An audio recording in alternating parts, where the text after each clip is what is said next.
కేసీఆర్కి ఇలా దండం పెట్టాలండి. కేసీఆర్కి ఉచిత కరెంటు ఎవరికి ఉన్నోళ్ళకి ఇస్తుండు, ఉచిత కరెంటు సొంత బిల్లు ఉన్నోళ్ళకి, కిరాయిలోకి ఇస్తుండా? అట్లుందండి పరిపాలన. రైతు బంధు ఇస్తున్నా చెప్తున్నాడు. రైతు బంధు ఏమిస్తుండండి? ఏమిస్తుండు రైతు బంధు? రైతు బంధు లేదా? నాకైతే అస్సలు రాలేదు రైతు బంధు. రుణమాఫీ కూడా లేదు అసలు. అందే వాళ్ళకి అందినవి అంటే పెద్ద పెద్ద వాళ్ళకి అందుతున్నాయండి. చిన్న మిడిల్ క్లాస్ ఉండే వాళ్ళకి అస్సలు అందట్లో అదొకటి ఉందండి. మరి ఇప్పుడే ఇట్లా అంటే మిగతా హామీలు ఎట్లా నెరవేరుస్తారు? మిగతా హామీలు ఏం నెరవేరుస్తాడండి? చెప్తున్నాడు కదా, న్యూస్ లో కూడా చెప్తున్నాడు రేవంత్ రెడ్డి.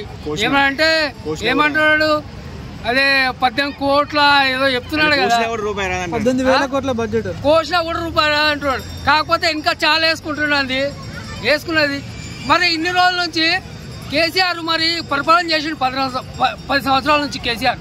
మరి కేసీఆర్ ఎట్లా తట్టుకున్నాడు? ఎట్లా తట్టుకుని చెప్పండి మీరు. కేసీఆర్ ఏమంటే అప్పుల పాలు చేసిండు, అది చేసిండు, ఇది చేసిండు అంటారు. మరి కేసీఆర్ పరిపాలన ఎట్లుండే? ప్రతి ఒక్కరికి ఇంటింటికి నల్లా ఇచ్చిండు, మంచి నీళ్ళ సదుపాయం లేకుండా, కరెంట్ లేకుండా, మిషన్ భారత అన్ని ఇచ్చిండు. ఇప్పుడు రేవంత్ రెడ్డి వచ్చినప్పటి నుంచి కరెంటు కూడా పోతుందండి. కరెంటు కరెక్ట్ ఉంటుందా అండి? మీరే చెప్పండి కరెక్ట్ ఉంటుందా కరెంటు? సో నెక్స్ట్ కేసీఆర్ వస్తున్నాడా?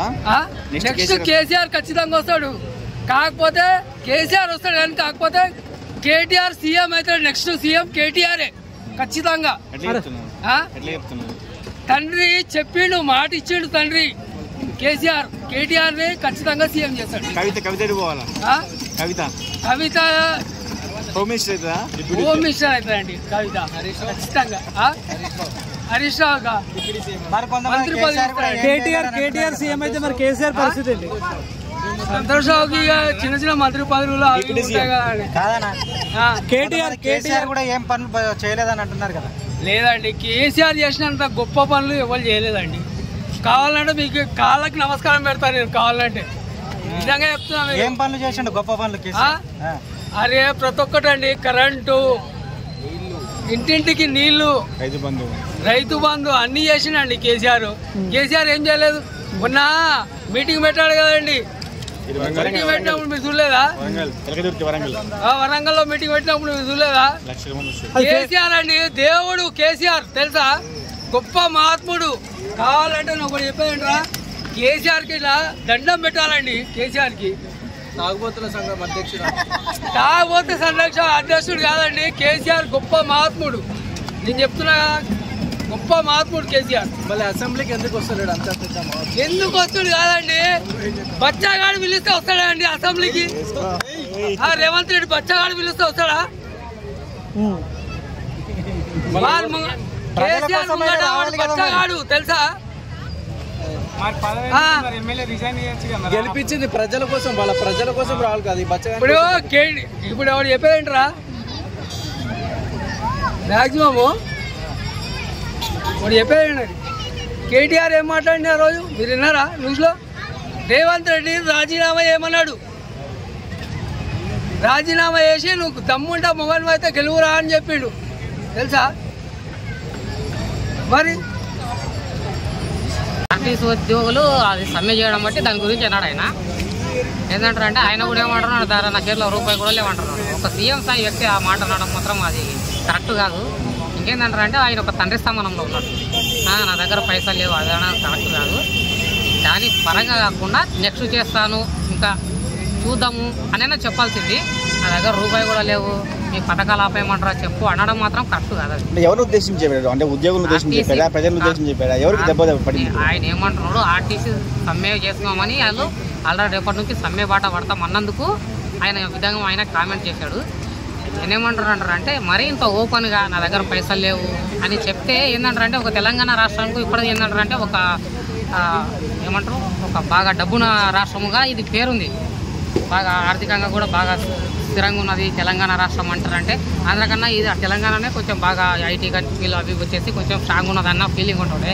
ఇప్పుడు ఈయన వచ్చేసి తెలంగాణలో ఏమీ లేదు, నా దగ్గర రూపాయి కూడా లేవు అనడం ఏంటంటారంటే జనాలను కొంచెం ఆశ్చర్యపడుతున్నారు. సీఎం స్థాయి వ్యక్తి అలా మాట్లాడడం అనేది కొంచెం నవ్వొస్తుంది నాకు. అలా మాట్లాడితే ప్రజల్లో నమ్మకం పోతుంది కదా, ఆయన పార్టీ మీద, పదవి మీద ఎఫెక్ట్ పడుతుంది కదా. మీరు ఉన్నదనుకుంటున్నారా ఇప్పటికీ ఇంకా ప్రజల నమ్మకం?